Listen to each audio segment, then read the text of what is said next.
enough boring barbecues, exposed a little too much at the beach, then check into the Bates Motel. End this 4th of July weekend with a bang. Pretty spooky stuff. Come to a place where people are just dying to get in. Just ain't right here with a knife in his chest. Norman may be gone, but the motel lives on. You can check in, but you can't check out. It's the Bates Motel next. It's gonna be a real crowd pleaser.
Today, here, just moments ago, on this overcast fall afternoon in this sleepy agrarian town that sits alongside the interstate, Norman Bates was brought to justice. And so ends the most terrible and bizarre chapter in the history of this picture book town. That of a young man whose poor mind, twisted and bent out of shape like a pretzel, tortured by self-loathing and guilt, plunged headlong into a world of dementia and darkness. There he is. Yes, folks, there he is, the infamous Norman Bates. Murderer, victim, you decide. Being led by his captors into a long, sleek, black sedan that signals the end of one journey for Norman and the beginning of another.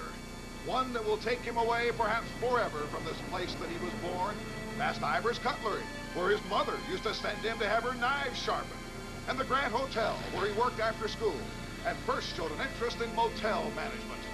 A journey down a long road known as justice, and off to his new home, the state mental institution at Dunsmore, where perhaps, just perhaps, Norman will come to understand the wrong that he has done, and through kindness and a lot of intensive analysis will emerge from the darkness into the light. He's a tough one. I just can't seem to get through. Every time I try to talk to him, he just looks at me with those sad eyes. No brothers, sisters. Mother died when he was an infant. No relatives. Just a poor innocent at the mercy of a brutalizing stepfather. He says he owned a dry cleaning store and would beat him and lock him in a large dryer.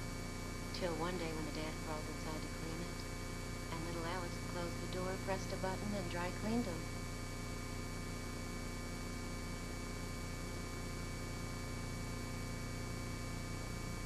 You've had a rough time of it, haven't you, Alex? But Dr. Phillips and I'm Dr. Goodman, are going to try and change him. But we need your help.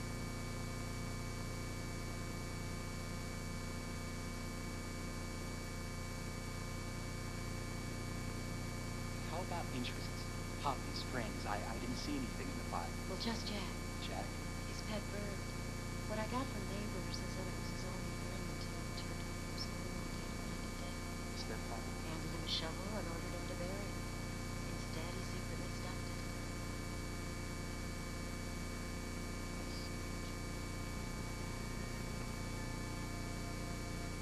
You know what I think, Alex? I think you need a real friend.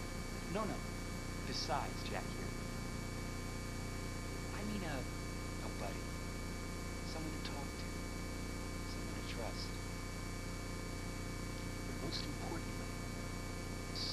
knows an awful lot about how to make sure that Jack here stays healthy and doesn't lose any of his stuff. And so I took the small boy, so frightened and all alone, to meet Norman Bates. Over the course of the next 27 years, I was privileged, yes, that's a good word for it, privileged to witness the growth of an extraordinary relationship. One as strong and healthy as I've ever seen.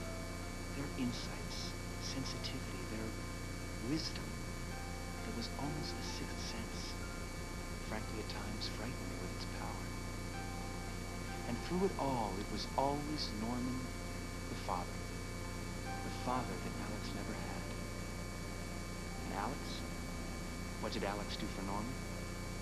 Well, as Norman told me many times in session, he saw Alex as himself when he was a boy and wanted to help him have a second chance. For you see, although Norman knew he would never regain his freedom, he lived with the hope that someday Alex would.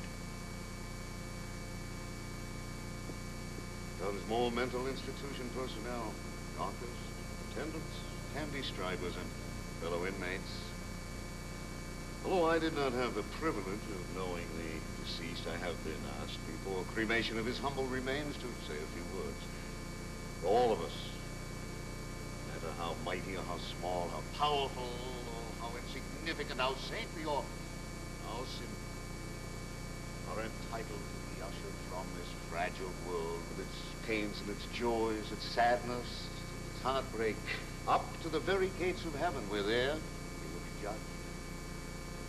If there is no one who wishes to say a few words, I will conclude with a final prayer. I do. I'll try and keep it short. We do a volume business here.